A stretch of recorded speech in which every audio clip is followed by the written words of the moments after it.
સાહેબ સાહેબ સાહેબ કરતા હતા. જેવા મુલુંડમાં એન્ટર થયું પાછળથી ધબ્બા પડવાના ચાલુ થઈ ગયા. કાંઈક તો ટાઈમિંગ જુઓ તમે, કોના ઘરે ગયા છો, કયો પ્રસંગ છે, શું છે તે તમે. મને ઘણીવાર બહુ દુઃખ થાય, પ્રવચનની અંદર બી તમે સીધા જ મોબાઈલ ઉપાડી લો અને પોતાની જે કંઈ બી વાત શોર્ટમાં પતાવો કે પતાવો મને નથી ખબર, પણ બિંદાસ તમે મોબાઈલ ઉપાડી લો. થિયેટરમાં મોબાઈલ ઉપાડો છો?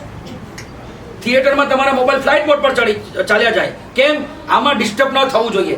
અહીંયા પ્રવચનમાં મોબાઈલમાં ડિસ્ટર્બ થાય તો ચાલે, શું ફરક પડે છે? મારા સાહેબ ઘરના છે, આપણા વાગડના છે, આવું જ હોય.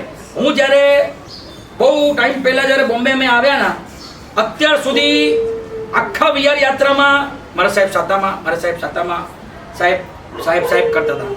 જેવા મુલુંડમાં એન્ટર થયું પાછળથી ધબ્બા પડવાના ચાલુ થઈ ગયા. નહીં સમજ્યા તમે? એટલે પછી મારે ત્યાં વ્યાખ્યાનમાં મેં કીધું, આજે હું વાગડવાળાઓની વચ્ચે આવ્યો છું.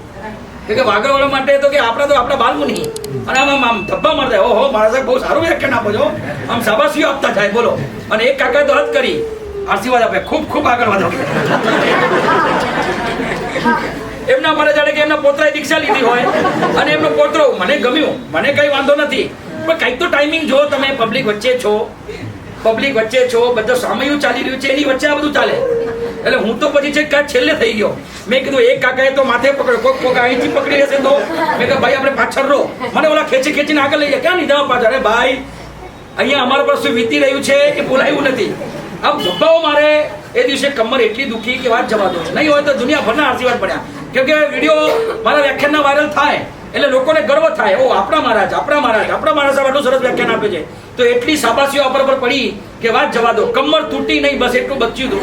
બાકી જે શાબાશીઓ પડી છે એ દિવસે 100% મને ગર્વ થાય. પણ ટાઈમિંગ તો જુઓ તમે કે મારા સાહેબ છે, એમની પોસ્ટ જો સામયું ચાલ્યું, તમે પર્સનલી આવી જાઓ, એક કામ કરજો, પાઠ પર ઊંધો સુઈ જાય, જેટલા ધબ્બા મારવા માર લે. બટ અત્યારે તમે મને પબ્લિક વચ્ચે તો બરાબર રહેવા દો. પણ એ ન હોય, બસ એક ગાના ઘેર ચા, ટાઈમિંગ નહીં જોવાનું.